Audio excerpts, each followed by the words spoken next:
Triple R movie తర్వాత long break తీసుకున్న దర్శక ధీరుడు ఎస్ఎస్ రాజమౌళి మహేష్ బాబుతో మూవీ చేయబోతున్న విషయం తెలిసిందే. ఈ మూవీ వచ్చే ఏడాది సెట్స్ మీదకు వెళ్ళనుంది. ఈ సినిమాలో ఇంతకు ముందు ఎప్పుడూ కనిపించని మేక్ ఓవర్లో కనిపించబోతున్నాడు మహేష్ బాబు. ఈ లుక్ రివీల్ కాకూడదనే ఉద్దేశంతోనే బయటికి కూడా రావడం లేదు. పొడవాటి జుట్టు, గుబురు గడ్డం, మీసాలతో మహేష్ని సరికొత్త లుక్లో ప్రజెంట్ చేయబోతున్నాడు ఎస్ఎస్ రాజమౌళి.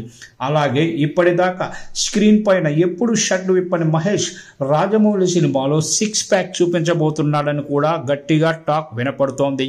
మహేష్ రాజమౌళి సినిమాని 2 పార్టులుగా తెరకెక్కించబోతున్నట్లుగా టాక్. బాహుబలి మూవీతో టాలీవుడ్లో సీక్వెల్స్ ట్రెండ్ని తీసుకొచ్చిన రాజమౌళి యావత్ భారతానికి ఈ సీక్వెల్స్ పిచ్చిని పరిచయం చేశాడు.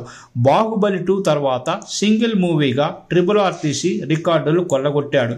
మహేష్తో తీయబోయే ఫారెస్ట్ యాక్షన్ అడ్వెంచర్ మూవీ కోసం రాసుకున్న కథను చెప్పడానికి ఒక్క పార్ట్ సరిపోదని ఫిక్స్ అయ్యారట రాజమౌళి అండ్ కో.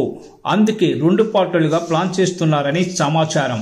ఈ మూవీలో Indonesia heroine Chelsea Elizabeth Islan హీరోయిన్గా నటించబోతున్నట్లుగా తెలుస్తోంది. అయితే అధికారికంగా ప్రకటన ఇంకా రాలేదు.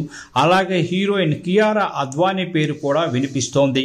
తాజాగా SSMB 29లో బాలీవుడ్ నుంచి హాలీవుడ్కి వెళ్లిన ప్రియాంక చోప్రా కూడా నటించబోతుందని ఫిల్మ్ నగర్లో వార్తలు వినిపిస్తున్నాయి. విజయ్ హీరోగా వచ్చిన తమిళన్ మూవీతో హీరోయిన్గా మారిన ప్రియాంక చోప్రా ఆ తర్వాత సౌత్ సినిమాల్లో నటించలేదు. కొన్నేళ్లుగా హాలీవుడ్ సినిమాలతో బిజీగా ఉన్న ప్రియాంక చోప్రా రామ్ చరణ్ హీరోగా నటించిన హిందీ సినిమా జంజీర్ మూవీలో నటించింది. ఈ సినిమాలో నటించినందుకు రామ్ చరణ్కి 2 కోట్ల రెమ్యునరేషన్ ఇస్తే ప్రియాంక చోప్రాకి 10 కోట్ల రెమ్యునరేషన్ ఇచ్చినట్లు వార్తలు కూడా వచ్చాయి.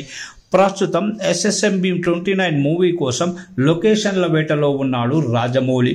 వచ్చే ఏడాది ఆగస్టు నుంచి ఈ మూవీ సెట్స్ మీదకు వెళ్ళబోతుందని సమాచారం. 2 ఏళ్ల పాటు షూటింగ్ చేసి 2028లో మూవీ రెడీ చేసేలా ప్లాన్ చేసుకుంటున్నట్టు తెలుస్తోంది.